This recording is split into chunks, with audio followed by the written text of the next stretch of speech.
Our speaker tonight is the 16th president of Arizona State University, Dr. Michael Crow.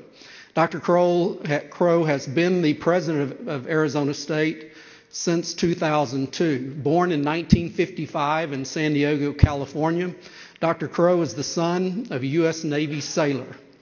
Prior to becoming president at ASU, he served as executive vice provost at Columbia University, where he was also professor of science and technology policy in the School of International and Public Affairs. As chief strategist of Columbia's research enterprise, he led technology and innovation transfer operations, establishing Columbia Innovation Enterprises, as well as advancing interdisciplinary program development. Michael Crow is guiding the transformation of Arizona State University into one of the nation's leading public metropolitan research universities, an institution that combines the highest levels of academic excellence, inclusiveness to a broad demographic, and maximum societal impact, a model he terms the new American university. Under his leadership, ASU has established more than a dozen new transdisciplinary schools and large-scale research initiatives such as the Biodesign Institute and the Global Institute of Sustainability. During his tenure, the university has tripled research expenditures and completed an unprecedented infrastructure expansion. Arizona State University has a student enrollment of approximately 76,000 students and an annual research expenditure budget of approximately $405 million. Dr. Crow has a bachelor's degree in political science and environmental studies, a doctoral degree in public administration focusing on science and technology policy. Ladies and gentlemen, please welcome to the stage of Dorman Theater, Dr. Michael Crow. Thank you. Yeah, happy to be here. Well, it's nice to be here. I actually wish I could see you guys. It would be wonderful. So let me tell you how much of an honor it is to be here, to have an opportunity to... Thank you. House lights would be great. More.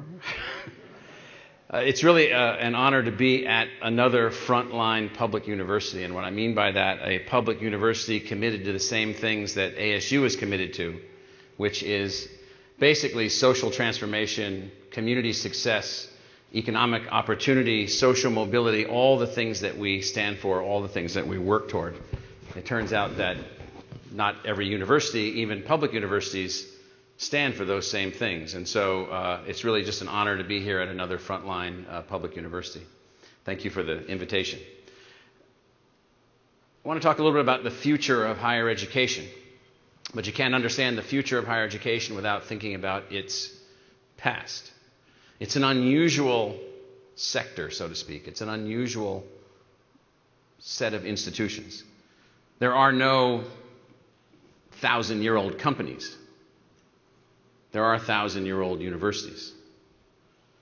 There's no antecedent of the same magnitude to the modern corporation that there is to the modern university, that being the Greek Academy of 2,500 years ago. So to understand the future of higher education, one has to understand that this organizational form called the university is a socio-technical enterprise.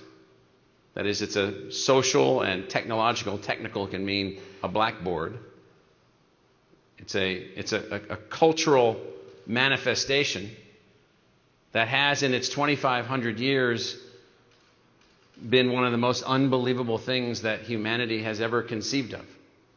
Out of this thing we call the university and its antecedents has come the very concept of science, the structure of science, the organization of science, the concept of ideas, the advancement of ideas. Ideas like democracy have their intellectual foundation in the writing of academic philosophers, thoughtfully engaged individuals who are able to think about what is a human, what should a human be, what human potential might we reach.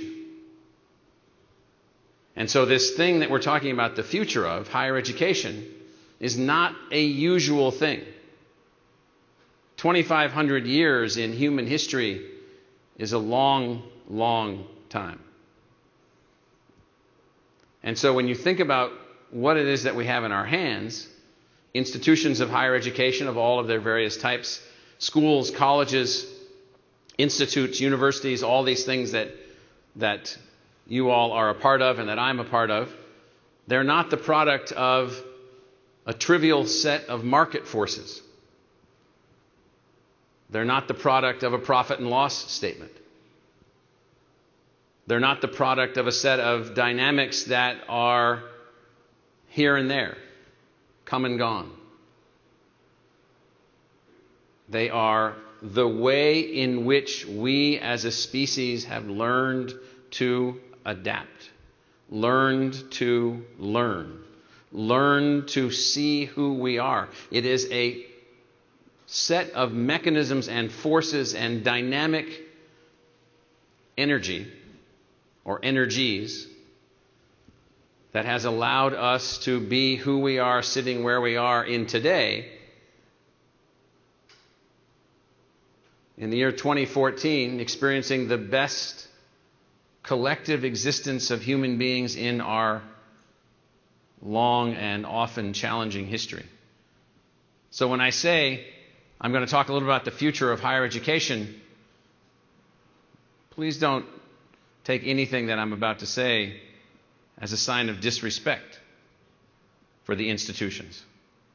Please don't take anything I'm about to say as a lack of recognition for the centrality of the humanities or the centrality of philosophy or the centrality of how ideas are shaped or how they move forward, because higher education is an unbelievably powerful force and an unbelievably powerfully important set of institutions.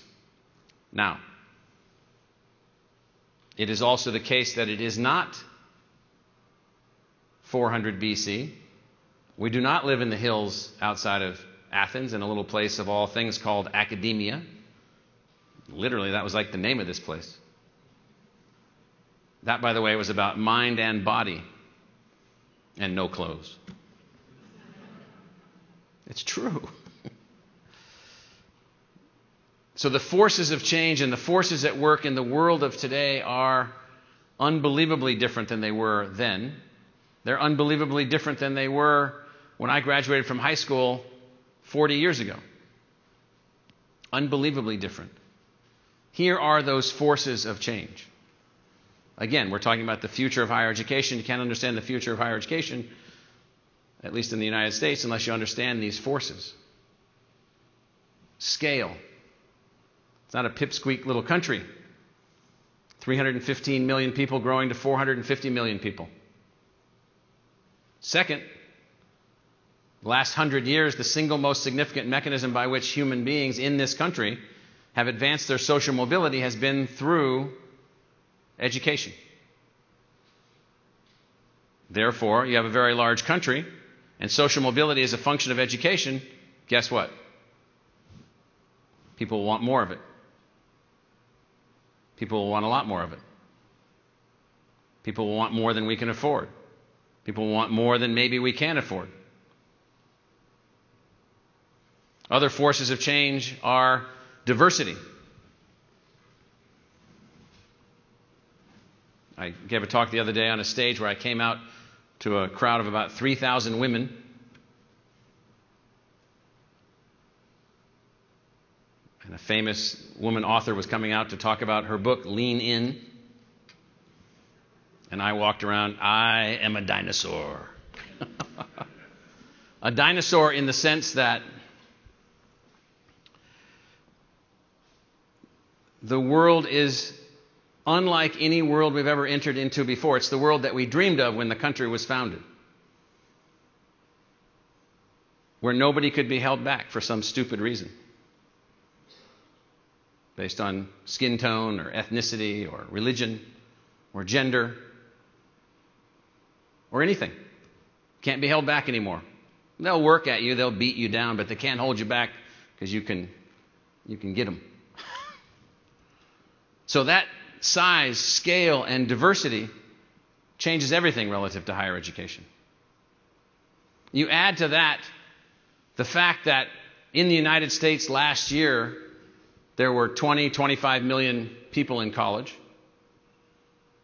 In China last year, there were more than 30 million people in college. And in China in 1970, there were 100,000 people in college.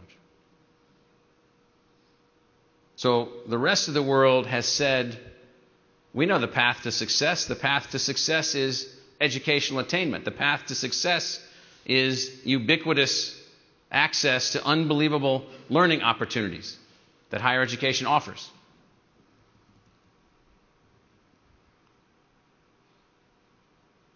So when you're dealing with globalization of opportunity, diversification, scale,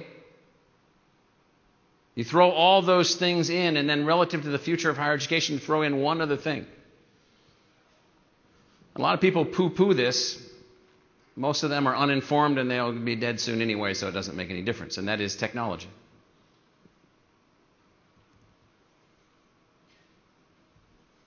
Technology is altering, has altered, and will alter forever the concept of education and the concept of higher education. Because as technology advances, the machines become more and more empowered by us, their makers, to perform functions that enable each and every one of these individuals to learn uniquely. Small sidebar. And I'll talk a little bit about ASU in just a few minutes.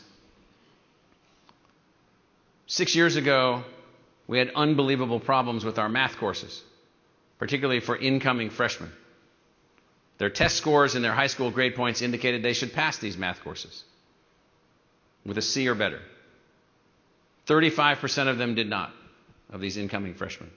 It's a disaster. We began studying it ourselves and trying to understand what it was. Was our faculty inadequate? Were the students inadequate? Were the students unprepared? Were the students in need of remedial work? What we came to was an answer that said all of those things were partly true, none of them were the explanation.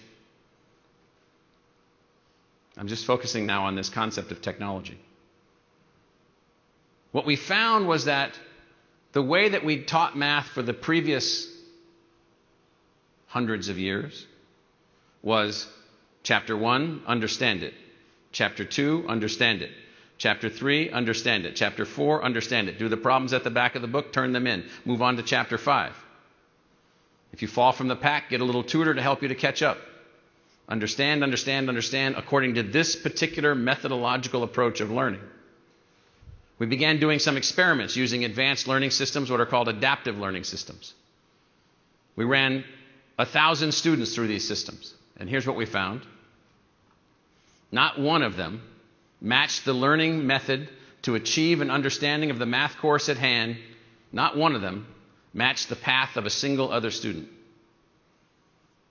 Every single one of those 1,000 students had a differentiated path.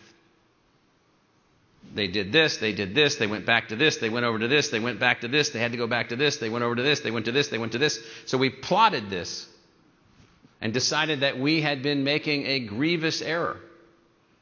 We had decided that the way that teaching was to be done was a faculty member with 20 students sitting in a freshman math class with a TA offering some mechanism by which they could learn probability, when it turns out that everybody learned probability in a different way.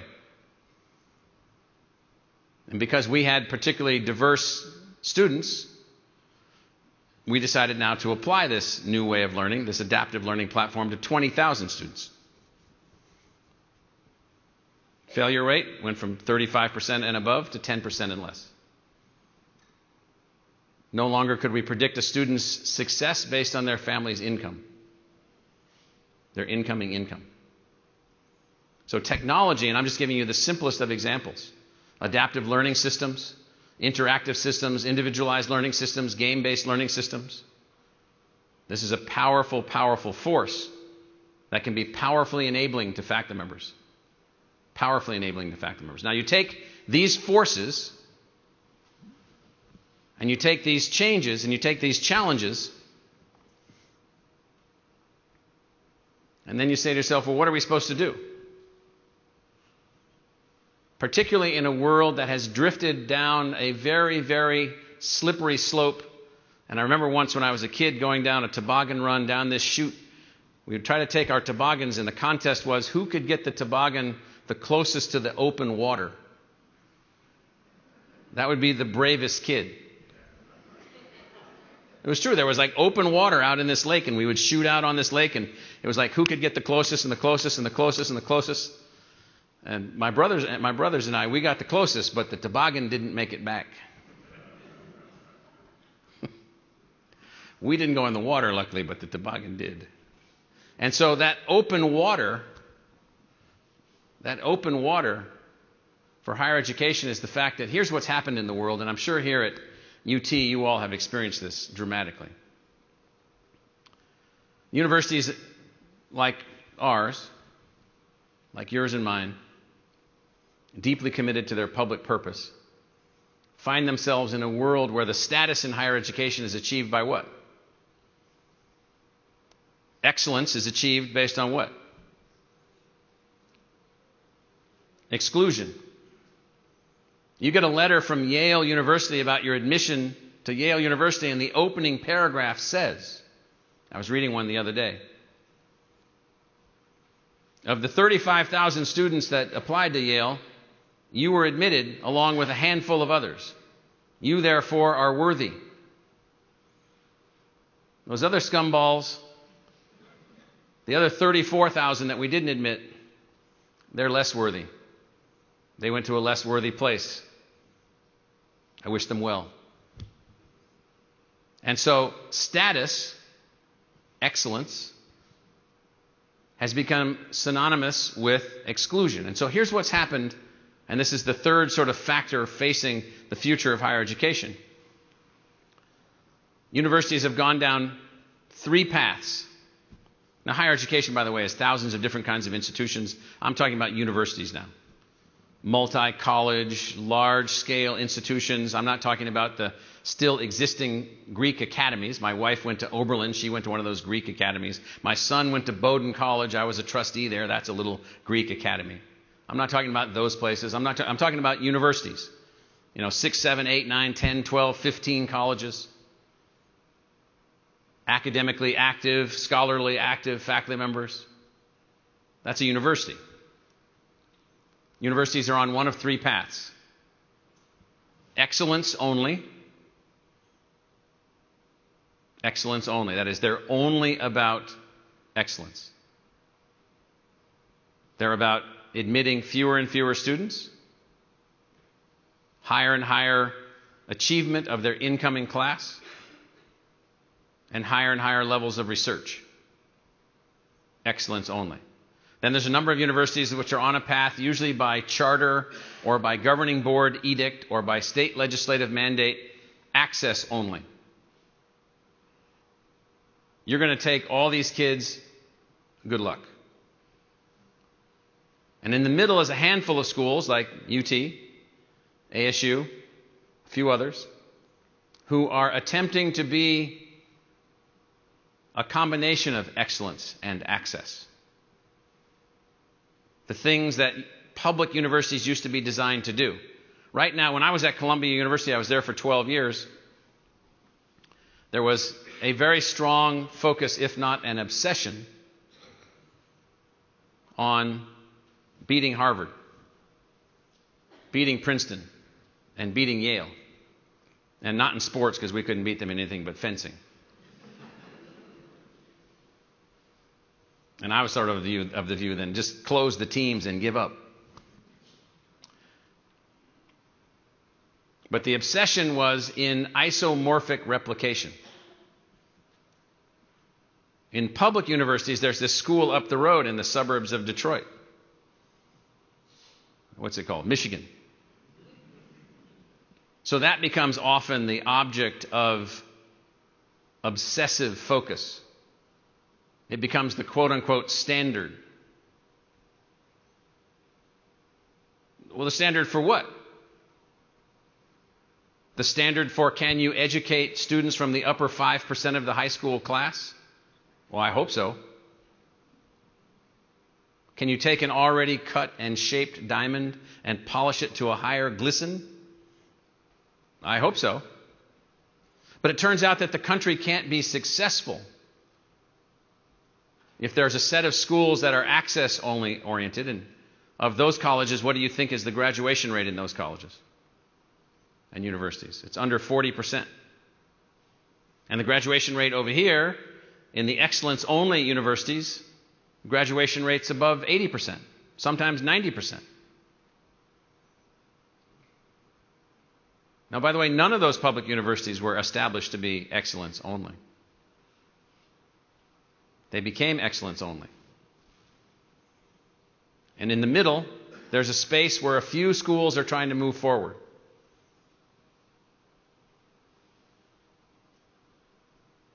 UT is one of them. ASU is one of them. There's some others. And these are schools attempting to do both. Now, back to the future of higher education, and then those in the middle. I want to talk about those that are excellence and access. So here's the outlook for the future of higher education. Consider me to be informed and kind of brutal. Universities that are access only, big problems. Huge problems. Some of them will survive. Public confidence in them greatly diminished. Success greatly diminished, unfortunately. Public universities that are excellence only, no problem. They're not taking large numbers of students. They operate at a scale that is relatively small compared to the size of the country. By the way, just a little sidebar. So, just to the west, in fact, I came here from San Diego. I was at a meeting yesterday. When California was having some problems, everybody's been keeping up with California now, you know. It's like 40 million people. It's going to grow to 60 million. It's twice the size of the state of New York in terms of population. So when they began having some financial problems a few years ago, they have 10 campuses of the University of California. Here's a little bit about the future of higher education. They have 10 campuses in the University of California, 250,000 or so students, give or take. So when their budget was cut by the state, what was the reaction of the various campuses to each other? 3 of them, Berkeley, Los Angeles, and San Diego, the most research intensive, said, those 7 weaklings that are a part of this system, we want to be away from them. We want to concentrate excellence at an even higher level. Please allow us to separate. University of California at San Francisco is attempting to separate now. So one of the elements of the future of higher education is an even further concentration of resources in those institutions that are becoming more and more exclusive. I call it the public finance of private colleges.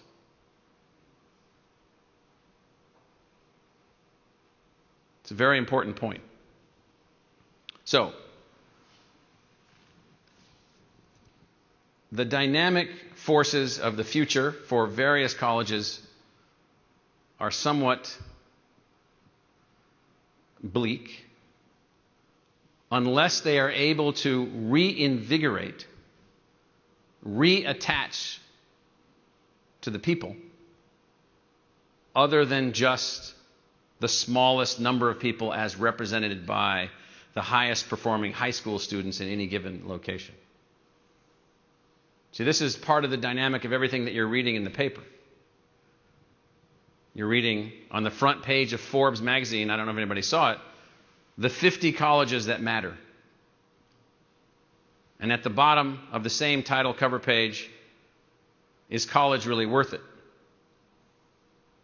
And you hear this from legislators, and you hear this from other politicians, you hear this at the national level, the state level, the local level. Is college really worth it? Because what they're looking at is they're looking at the access-only schools, and there's a low level of performance and a low level of ability to adjust to all of the circumstances that are around them. And people say, well, literally, those colleges could be replaced by technology. They could just be replaced at a much lower cost. And those are the thoughts of not very thoughtful people.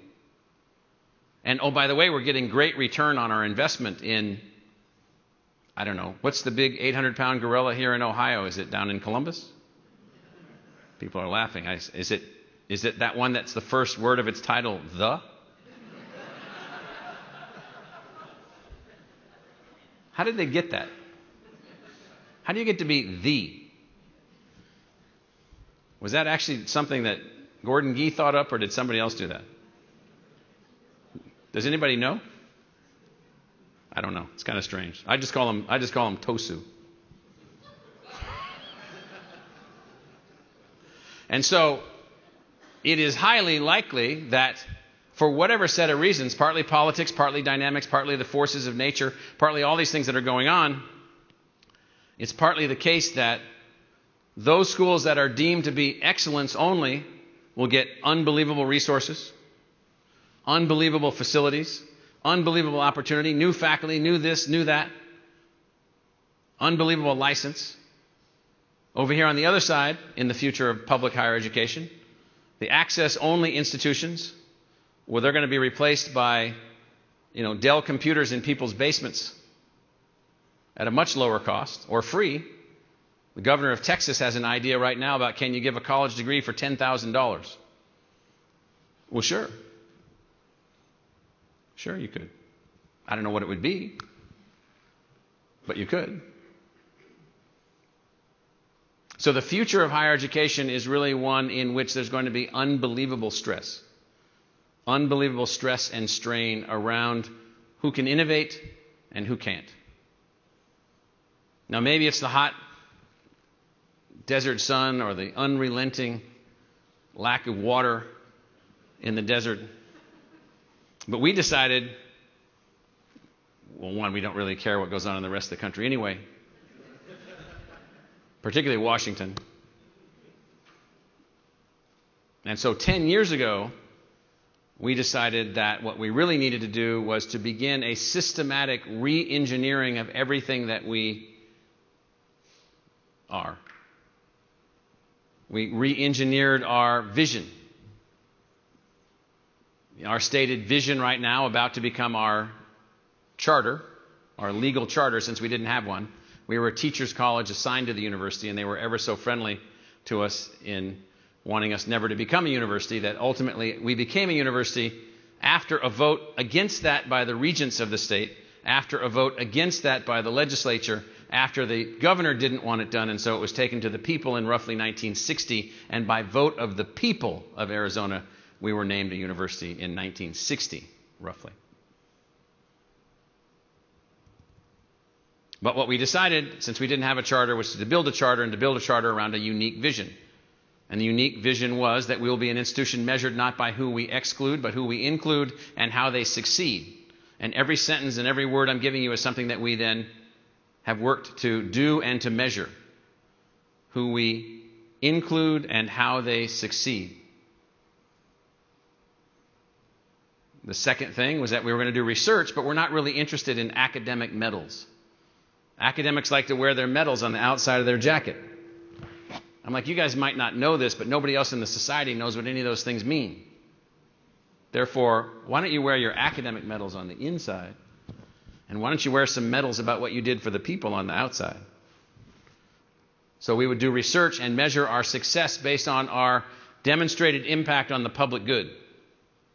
And then lastly, as a part of our vision, or our charter, we would actually take responsibility for the outcome of our community. Not the sole outcome, but rather than just complaining about K through 12 performance, we might actually take the mirror, reflect it on ourselves, and say, we produce those teachers, obviously inadequately, that are in these inadequately performing school districts, that are in these inadequately enhanced learning environments. And so we ought to put that mirror on ourselves, which we did. So taking responsibility, research for the public good, and measuring yourself based on who you produce, who you include, and how they succeed. I suspect University of Toledo's mission and vision is not much different from that.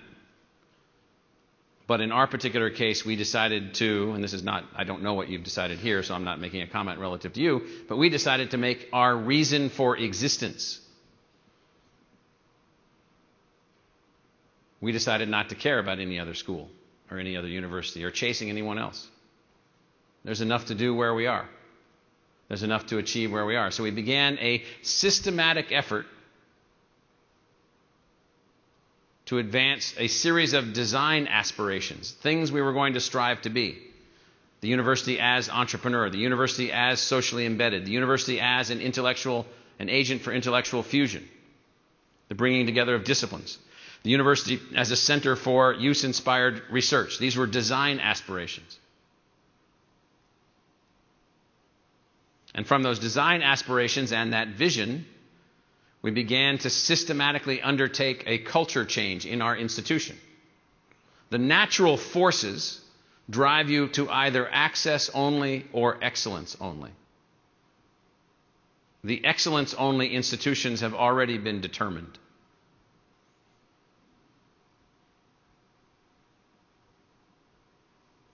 We're in that middle position, as are you, and this goes to the future of higher education and where we're headed.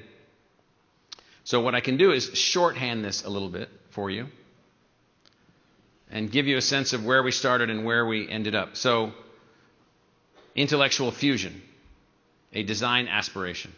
Not for the sake of design, but for the sake of achieving our objectives, we eliminated 69 academic units and restructured and reorganized ourselves into more than 30 new intellectual enterprises. As it relates to use-inspired scholarship, we started at slightly less than $100 million of research funding without a medical school, and now we're at above $400 million in research funding. In fact, let me give you a couple of statistics just to get this a particularly acute data point. We went from just less than 9,000 graduates per year in 2003 to just slightly less than 19,000 graduates in 2013. Roughly slightly less than $100 million of research to slightly more than $400 million a year of research in the same 10-year time frame. Fourfold increase in research, a twofold increase in graduates, no additional faculty. Same faculty, same size. How is that? New structure, new design, new orientation, new incentives, new mechanisms, new ways to innovate, new ways to advance, new ways to do things. Social transformation being one of our 8 design aspirations. We took our education college, restructured it into a teacher's college, reoriented its purpose, its metrics, its dynamics, its fund flow, incoming students, outgoing students, all measures, all indicators. Reaching all the students who, for whatever reason, hadn't graduated. And Lloyd, I don't remember what the graduation rate is here, but it's probably similar to ours, or has been similar to ours. Same kind of orientation. Lots of kids come, don't graduate. What about them? Are they lost forever? Is their potential somehow thwarted by the fact that, they had to work 50 hours a week while they were in college and give their money back to their parents? By the way, if you want to educate America at the scale that we're talking about, you're going to have to figure out how to educate more people, not fewer people. So 3 years ago, we didn't have an online activity. Social transformation, we're very interested in that. We now have 10,000 online students, $100 million a year of revenue from our online students, and a 91% retention rate semester over semester with our online programs in about 60 or 70 degree programs. All designed by our faculty, all launched by our faculty, all driven by our faculty. Now, I don't want to get too sidetracked onto ASU, but let me tell you a little bit about the future as we see it, and then come back for a couple of comments about higher education overall. So from my board, I have a set of goals that we're working toward. 25,000 graduates per year, world-class graduates per year. A student body with the same socioeconomic diversity as the state. We have that now for the first time in 2013, but as we grow and as we expand, we have to maintain that. We never had that before. We have as a stated goal that incoming students' family incomes will be no longer a predictor of their success at ASU. They are now. They won't be, based on our changes. Freshman retention above 90%, graduation rates above 75%. $700 million a year of annual research. No major new resources from the state. No major new tuition increases. Lowering our costs. Now you'd say all those things are impossible. The future of higher education will be determined by those institutions that have the capability of operating against those kinds of goals and those kinds of metrics.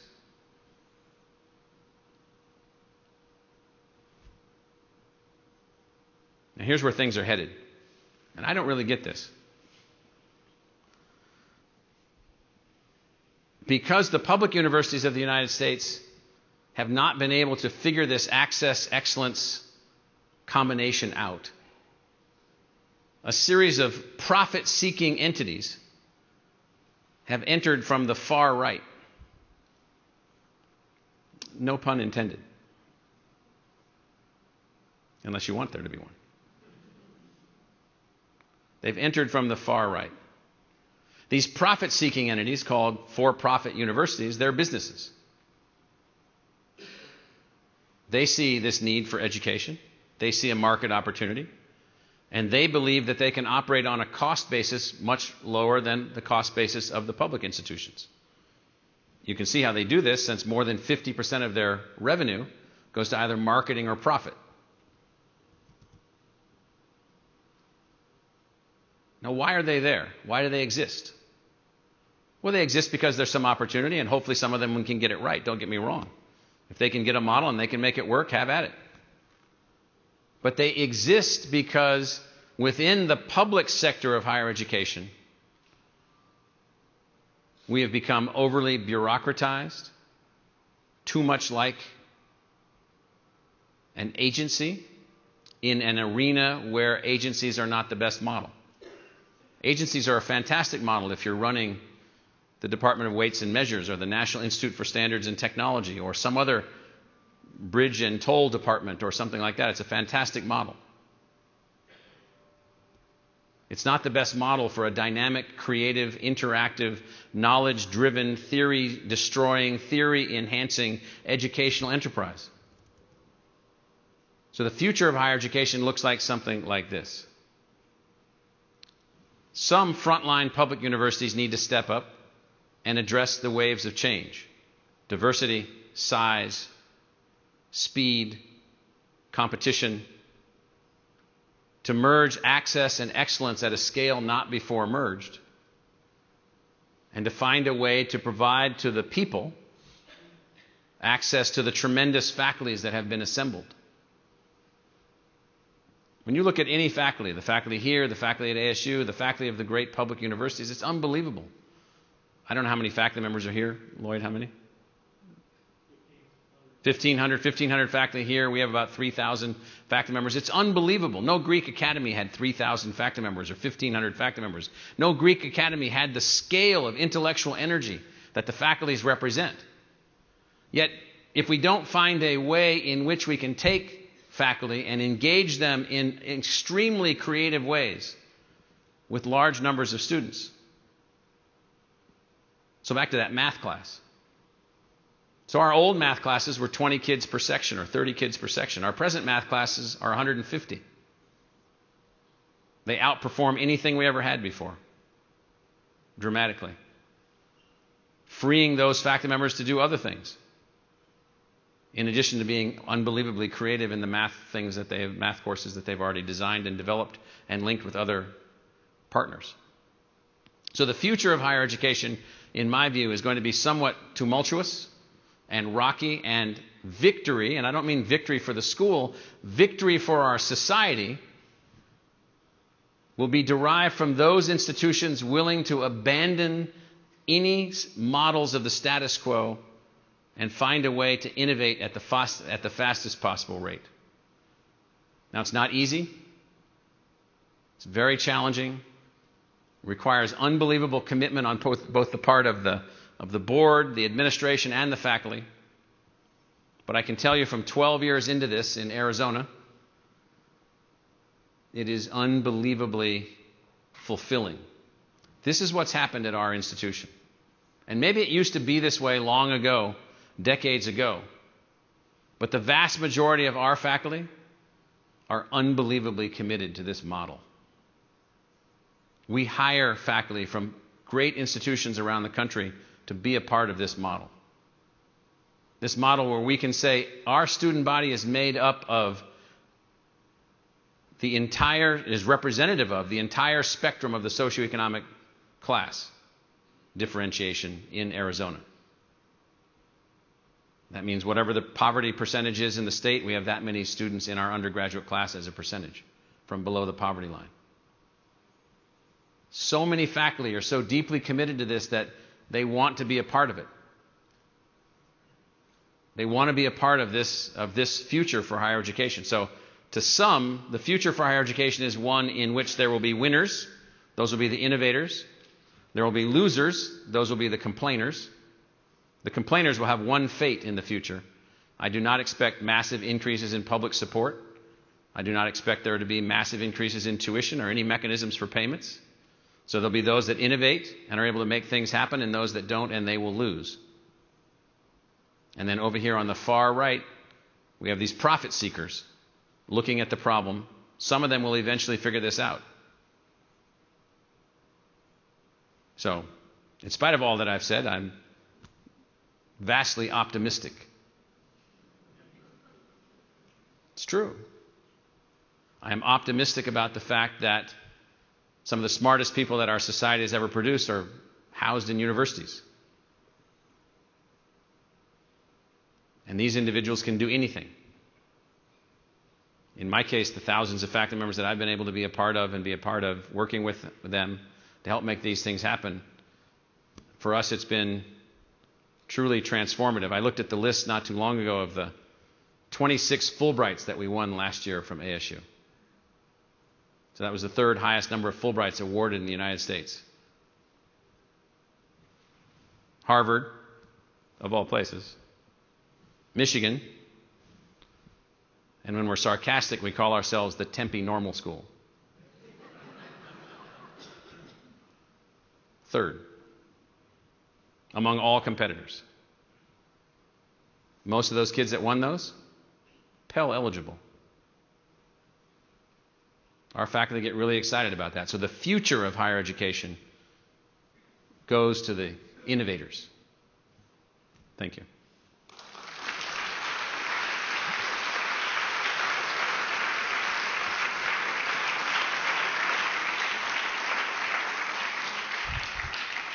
We've got an incredible, diverse list of questions for you tonight. Okay.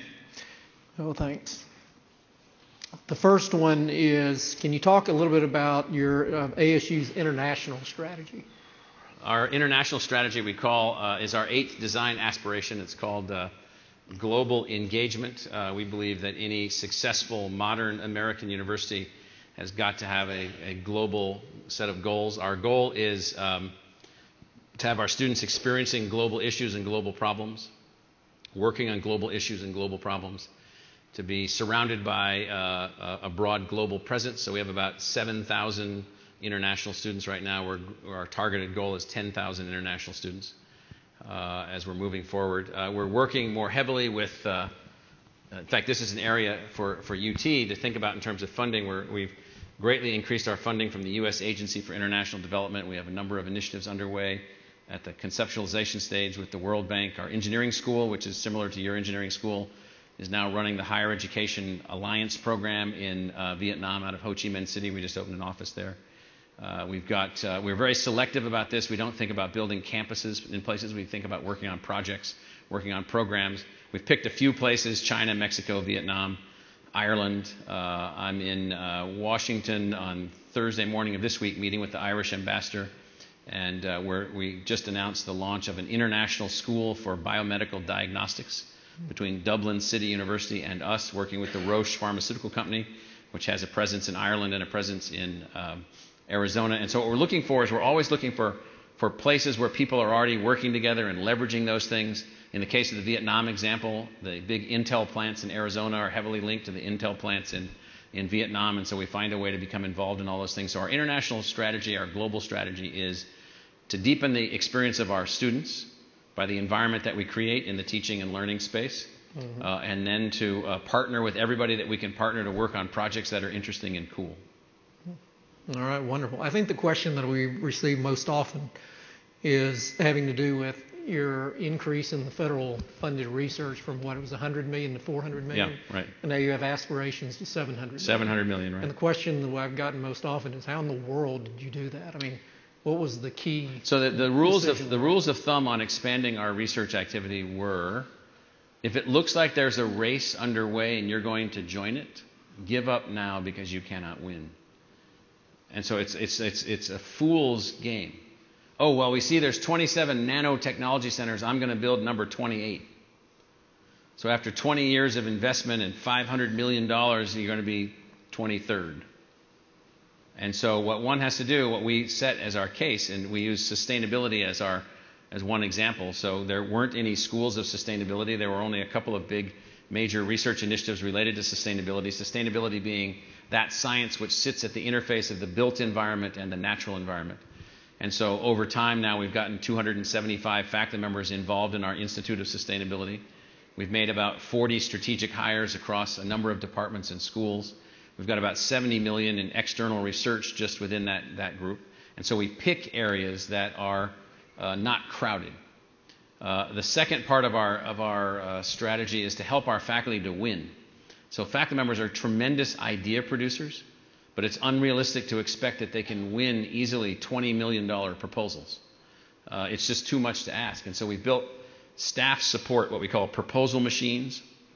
We've built project managers and put them into our staff to help faculty members to win proposals, to write proposals, to advance their ideas. And I think the third part of our strategy is we have this funny thing. Like I said to someone just yesterday, I said, why are you at this meeting? They don't give resources out at this meeting. I don't know if anybody knows what I mean. It's like, if we're about getting resources for our faculty to be successful, then we should spend most of our time going to where those resources are. And these meetings that people go to where they sit around and chit-chat with each other relative to how bad it is from their particular state legislature or something like that, it just seems to me to be a waste of time. So, are you concerned that the White House new college scoreboard is the beginning of an effort to pull back funding from higher education? It's not an effort to pull back funding. I'm not concerned about that. It could get off the tracks. It could go the wrong way. But I would love for somebody to say that if you have a default rate of debt above 8% at your school, you own it. I'd love somebody to say that. You'd see the field change really quickly. And so I'm all for transparency. So if you have a debt to degree ratio or debt to degree level where you're going to some college and the average college debt per degree issued by that college is $100,000. You guys are probably at a fifth of that, or a sixth of that, or a seventh of that. And so there should be some accountability. We're spending billions of dollars for kids to move on to get something from higher education, and they're not getting it. They're supposed to be getting a degree or a certificate that enables them to move forward with their life in another way, and that hasn't been happening. So do I think every little detail of the White House plan is the best way of thinking about it? No. Is it a little bit overly bureaucratic? Yes. But do we really need accountability for these dollars? Absolutely. And we'll take it. We'll sign up for it right now. What are the key success factors in maintaining a healthy environment of shared governance at public universities? So shared governance is kind of a funny word. It's like, I don't even know where it came from. I'm sure it wasn't from the Bible, but it might have been. And so I looked all over Deuteronomy, and it was in there. And so shared governance is a really important concept going all the way back to Plato. So Plato was the philosopher king. He was the professor. He was the driver of the agenda of what was being taught. He was the determiner of what theories he would operate on, what theories he would destroy, what students he would teach. And so the shared governance part is that identity, that part of the academy must always be the responsibility of the faculty members. So we've made a lot of changes. We made no edicts. We were successful in our interaction of all of these changes that we made to our academic structure through the academic Senate process. But the heart of academic governance goes to, in shared governance, is that, and I think this is appropriate, a board can't say to a president, well, I want you to go in there and, kick the tail end of the political science department because they're studying the wrong thing. Then you got to say back to the board, really, then we shouldn't have a political science department because they need to do what they need to do to advance political science. And so the shared governance part is that they're managing the heart of the beast, the academic part of the beast, and the academic executives or the administrators that are hired, we're supposed to be creating the environment in which they can be successful. And people have gotten all confused. They think that shared governance means that they're going to determine the salary of the nurse in the health center. I mean, I'm like, I don't think so. We're going to pay the nurse whatever it takes to get the nurse. And so what I wish, and I've seen a lot of this at ASU, and it's been very positive. I don't know about the circumstances here, is unbelievable energy by the faculty in owning the curriculum and its successes and failures, in owning retention and its success or failure, owning graduation and its success or failure. And governance means owning. And so if you've got underperforming retention rates, what's the reason? And then let's talk about how to get that done. And then the faculty need to say to the administration, well, we need this, or we need this, or we need this, or we need that. Or they just need to change it themselves, either curriculum or advising or whatever it happens to be. So that's perhaps an oversimplified answer related to shared governance, but that's what I think that it's about. The politics between presidents and their boards seem to have intensified in recent years. Virginia and Texas come to mind. What do you think? Why do you think that's the case? Turns out we live in a democracy. It's an amazing thing. So Bill Powers at UT Austin and Chancellor Figueroa, who's leaving, of the Chancellor of the UT system, and Terry Sullivan at the University of Virginia and president there and her board. So a new board comes in, and the new board says, appointed by the legal, constitutionally mandated individuals, they say, we'd like you to think about this. And the president of the university says, well, I don't know if I want to think about that. I'm like, okay. And so it's a balance. And so it's what it is I think that we all have to find a way to listen to the voice of the people, because either you're at a public university where you have democratic control, or a private university where you don't. And if you have democratic control, that means that when the government changes, you have to listen to what they say. It doesn't mean you have to do it, but you certainly have to respect it, whatever it is. You have to understand what point it is that they're making. And so what I find is that it's better to try to listen to the intent or the heart of the matter, to get down to the very, very heart of what the individual is really talking about. They'd like the university to be more efficient. They'd like the university to educate more people who didn't graduate. They'd like the university to do this or do that. Or they're tired of students misbehaving or whatever. Those are all legitimate concerns from a democratic governance system. So I was in Germany a couple years ago talking to about 20 rectors. Those are the presidents of the German universities out of about 80 public universities that they have. And there were two things that they were really just unable to get their arms around, their minds around. One was that I reported to a group of citizens. You what? I said, yes, I'm from revolutionary United States. The king was killed. We threw him off, and now citizens, the universities report to citizens. Everybody knows that in the United Kingdom, many of the university leaders in England and in the United Kingdom are called vice chancellors, right? They're not called chancellors. But do you know why they're called vice chancellors? Well, the crown is the chancellor, or the agent of the crown is the chancellor. Well, if I had lived in revolutionary days, I'd be, taking care of business also and getting rid of these guys. Because and so that's I think one of the things that's going on. And then secondly, the thing that they couldn't get around was athletics. I said, yeah, we've been competing against each other. You guys just listen to your ministers. You just take your money based on some kind of formula. We don't. We go to battle playing basketball. I hear the Rockets are going to the tournament. Had a good year. And I'm hopeful the Sun Devils are going to the tournament also. That'd be great. So state governments are becoming increasingly involved in what they call college completion agendas, pushing for more standardized general education, putting limits, 120-hour limits on undergraduate degree programs, good or bad? You know, all of that stuff is basically a product of their lack of confidence in us. We decided to stop innovating and just to become bureaucratic. So then the government guys come along, they treat you like every other bureaucracy at that point, and they want to cut you back, and you can't have anybody at 150 hours, and what about this, and what about that?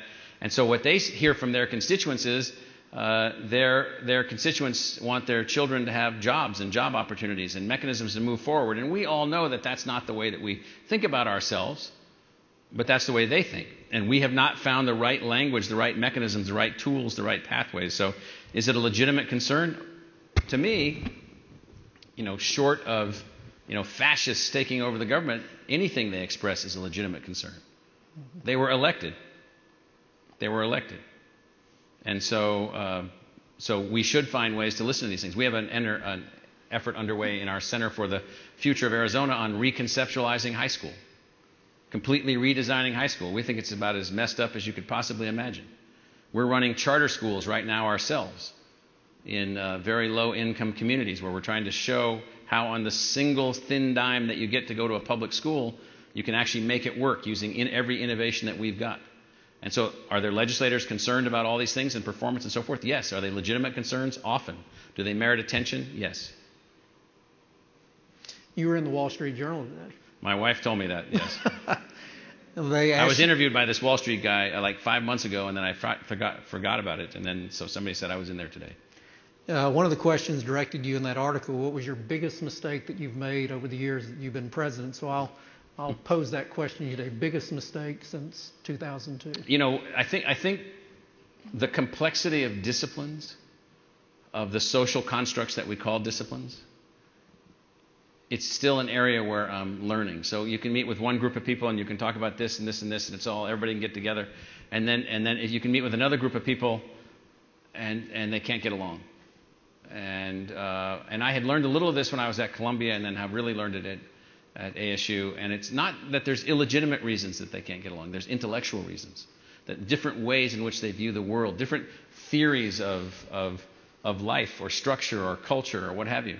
And so I think that I have not learned enough yet to be as skilled an architect as I would like to be about how to better make those things happen. So that's been probably the biggest challenge.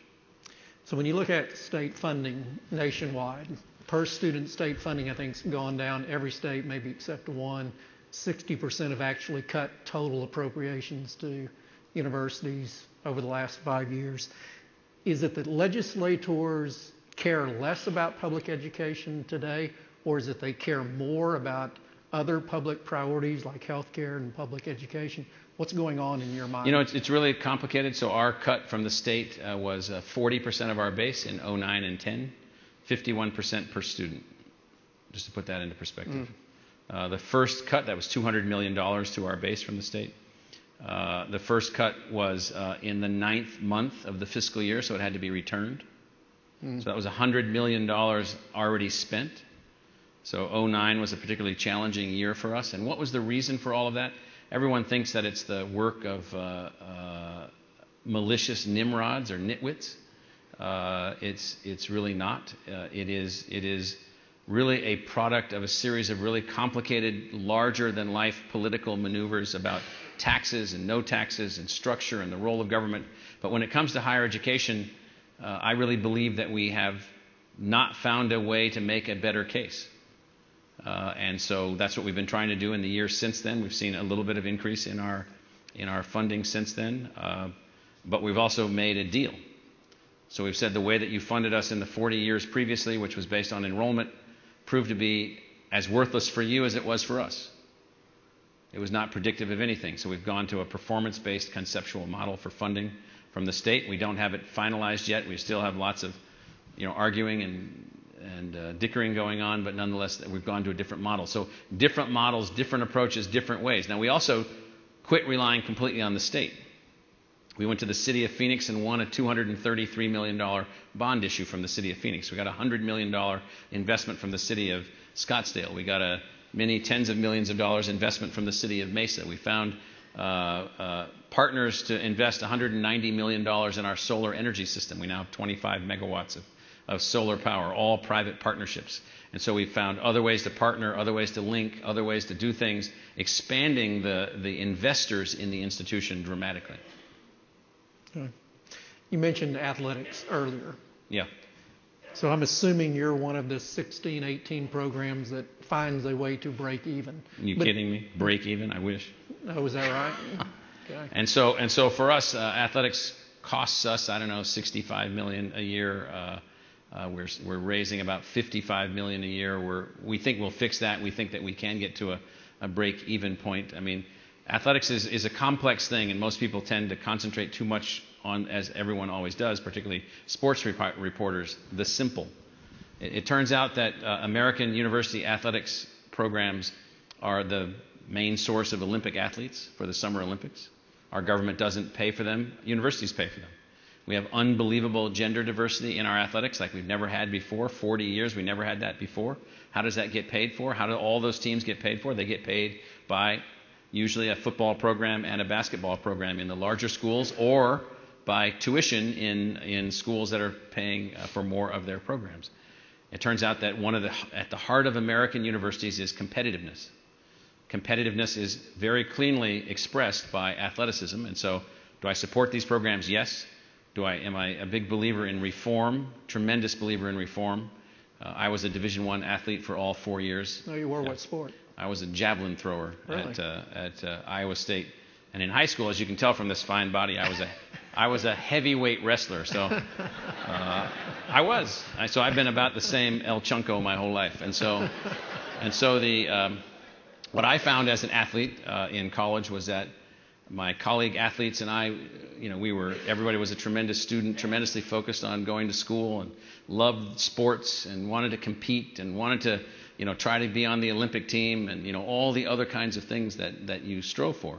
And then as you'd watch those that ultimately were able to achieve those levels of athletic ability, you were, awed by their ability.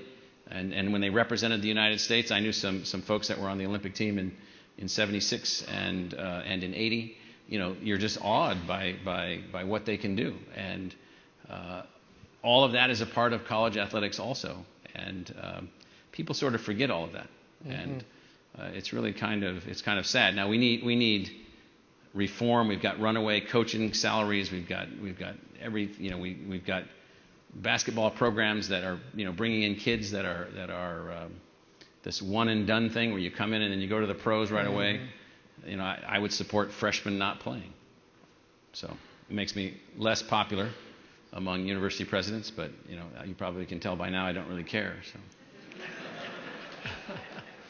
76,000 students. I think I heard you say 10,000 pure online students. Yeah. You also have a branch campus organizational design. Well, when I came, we had branch campuses, and we had what was called the main campus and the branch campus, and that was a terrible social stratification thing. Mm-hmm. So, I'm really so sorry you had to go to ASU West. You must be, like a lesser person. So we dismantled all of that. We took all administrators off all of the campuses. We built a university administration and then have only the deans and the faculty. So the deans and the faculty then are based on any one of the campuses. We don't care about where the campuses are or where they're located. We don't care where the colleges are located. They're to be located wherever they can be most successful. So we're moving our Sandra Day O'Connor Law College from Tempe to downtown Phoenix, start construction on a brand new facility this year. This June, it'll open in a couple years. Fantastic new facility. We decided in the chaos of law schools to put the pedal to the metal and drive forward through the smoke and the challenging combat of all the other schools. And so, because usually that's worked for us. And so for us, we don't have campuses per se. What we have are colleges. We call it one university in many places. But you do have different locations. We have four. We have 7 locations in Metro Phoenix. We have 2 innovation campuses, 1 research park, and 4 academic campuses. Okay. Do you think earning a college degree is a necessary goal for every student in the United States? No. Okay. I mean, a college degree as a necessary goal for every student? No. A college degree should be available to anyone that has the demonstrated ability and stick-to-itiveness and drive and energy by one means or another to pursue one for whatever reason they wish. And we should not have artificial barriers keeping kids from getting there. So some of you heard me say this statistic before. In the lower half of family incomes in the United States, only about 9% of kids ever get a college degree, even today. In the upper quarter of family incomes, about 80% of kids get college degrees. And so I don't think that we should have that kind of family income differential. So when you think about the educational experience of the future, what comes to mind in terms of what happens in the classroom, what happens online, experiential components, internships? I think all of that stuff will go on, and I think on this concept that's just beginning to evolve in my mind of what I call the super faculty member. So you get this person that's gone to college, for, as my dad used to complain with me, for like, you're going to be in college for like 40 years. And so you get a super individual, a master of their field, a master teacher, able to develop new knowledge in their field. Why can't they have face-to-face students, an online following, people that are interacting with them in online classes and face-to-face classes, graduate students, whatever creative or research activity that they've got going on, all augmented by educational technology specialists and knowledge curators that are built all around them, unbelievably modern libraries, not even the word library doesn't even capture it, but libraries plus, and all these kinds of things. So I sort of see that happening at the places that get this right. And then students learning in co-op modes or intern modes. We have a big area that we're working in called iProjects, where we get, you guys probably have these also, where you get projects from companies, teams of students work on those projects. They then solve the problem. They get unbelievable hands-on sort of experience. Often they're hired by the group. And this is not just in technology-oriented things. We have one of these labs in our journalism school working with Gannett newspapers. We've got people working in nursing and teachers college and in our social science programs, in social enterprises and social entrepreneurship. So it's the same kind of exciting entrepreneurial-oriented activity for everybody. So I see that being a big part of it, and entrepreneurism and entrepreneurial ideas in the true meaning of the word, which is an entrepreneur is a person that advances an idea into action. Not a business, an idea into action. When you think about what's happened on faculty mix since the 1970s, it's changed pretty dramatically. As you look in the future in terms of the mix between tenure track, lectures, graduate assistants, adjuncts, part-time, what do you see in the future as maybe compared to how it is today? So I think that we're really concentrating on tenure and tenure track faculty. We want to really have people that we can commit to for 30, 40 years, and as people age more gracefully at a longer period of time, 50 years of commitment. And then around those individuals having more and more educational technology specialists and dedicated librarians and dedicated information acquisition technicians and all the things that a faculty member would need to be able to be as projective as possible. And so this, what we're seeing is computationally based learning systems helping us a lot with our general education activity. What we call our disciplinary or our degree-oriented activity being heavily engaged in by the faculty. And then at the critical thinking and advanced problem-solving activity, faculty members working in teams and groups. And so we need really a core faculty really to do that. It doesn't mean that there won't be lecturers, but we're not looking to expand lecturers. We're looking to expand faculty. So last question of the night. When you talk to a high school student, what kind of career advice do you give them when laying out their college career? What I say is, what makes you smile? What do you think about in terms of what do you dream about? When you're dreaming about things that are good or positive, what are you dreaming about? What is it that you seem attracted to? And then find a way in which you can get on track toward that. That might be anything from making things to making food to making other people laugh. I mean, it's not just about becoming an engineer or this or this or this. It's not just about going to college. For those that then have an interest in those things for which college is a part, or for those people who have a drive to be educated at a higher level, what I say to them is, don't worry about your major. And if you can't think of a major, major in English or history and you'll be fine. And or political science. Dr. Michael Crow.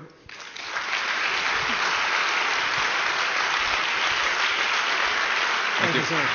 Appreciate it very much.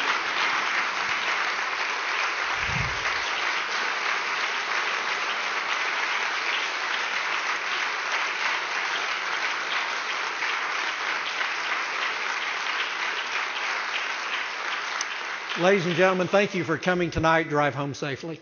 Thank you, sir. Thank you. Yeah, very good. Thanks for inviting me.